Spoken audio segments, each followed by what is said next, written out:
On a l'impression que l'eau du robinet, c'est simple, mais en réalité, le parcours qu'elle suit pour devenir vraiment pure est un processus super fascinant. Aujourd'hui, on va suivre le voyage d'une seule molécule d'eau, pour comprendre comment elle se transforme de l'eau brute à une eau parfaitement purifiée. Alors, avant de commencer ce voyage, il faut bien comprendre d'où on part. On ouvre le robinet tous les jours, machinalement, mais est-ce qu'on sait ce qu'il y a vraiment dedans? C'est la question qui est à l'origine de tous les systèmes de purification. En fait, dans beaucoup de foyers, c'est un peu la même histoire. Ce petit goût de chlore, parfois des sédiments, le calcaire qui ruine les appareils ou même des odeurs bizarres. Eh bien, ce sont précisément ces problèmes que les systèmes de purification cherchent à éliminer.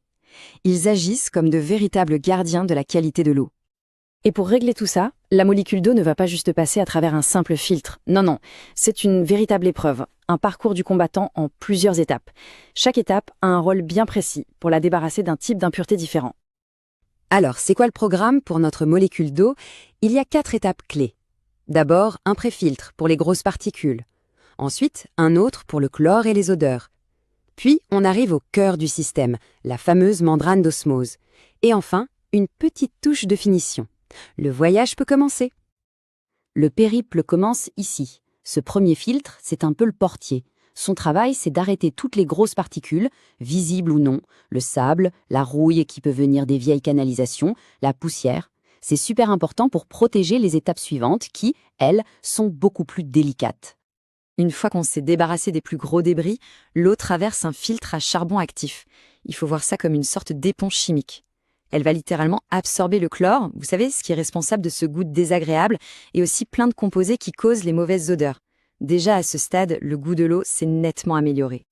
Mais attention, on arrive maintenant à l'étape la plus critique, la plus puissante de tout le processus. C'est vraiment ici que la magie opère et que la purification atteint un niveau de précision microscopique. Voici la star du système, la membrane d'osmose inverse. On peut l'imaginer comme un tamis avec des pores microscopiques. Ils sont tellement fins qu'ils ne laissent passer que les molécules d'eau, H2O, et bloquent quasiment tout le reste. C'est une filtration d'une précision remarquable. Et cette précision, on peut la mesurer. Cette membrane est capable de retenir jusqu'à 98% de tous les contaminants présents dans l'eau.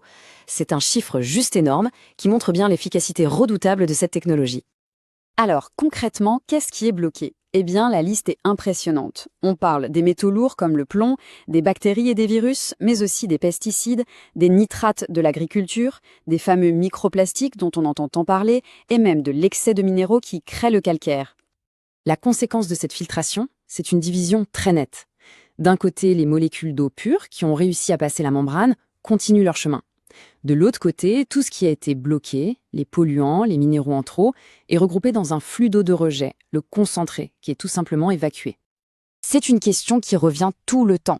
En enlevant autant de choses, y compris les minéraux, est-ce qu'on ne rend pas l'eau un peu anormale, voire moins bonne pour la santé? C'est une préoccupation légitime, alors regardons les faits. En réalité, une eau très pure a des avantages vraiment significatifs. Elle hydrate mieux le corps, elle allège le travail des reins qui n'ont pas à filtrer tout cet excès de minéraux, et bien sûr, elle protège nos appareils du tartre. Et pour ceux qui voudraient retrouver un équilibre minéral, certains systèmes ajoutent une étape finale pour réintroduire juste ce qu'il faut de minéraux essentiels. On arrive à la destination finale de notre voyage. Juste avant de sortir du robinet, l'eau purifiée traverse un dernier filtre à charbon. C'est une sorte de polissage, la touche de finition qui garantit que le goût est parfaitement frais et neutre.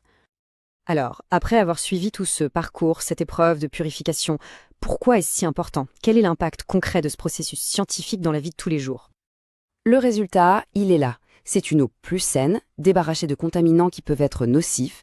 C'est un goût qui est constant, qui est agréable et qui met vraiment en valeur la saveur du thé ou du café.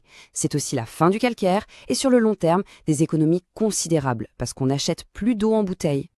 Voilà la pensée finale. Ce voyage complexe, qui se déroule en silence sous nos éviers, a un objectif tout simple, rendre une eau de qualité parfaite accessible à tout moment. La vraie question, ce n'est donc plus de savoir comment le système fonctionne, mais plutôt d'imaginer l'impact d'avoir cette ressource à la fois pure et inépuisable, juste à portée de main.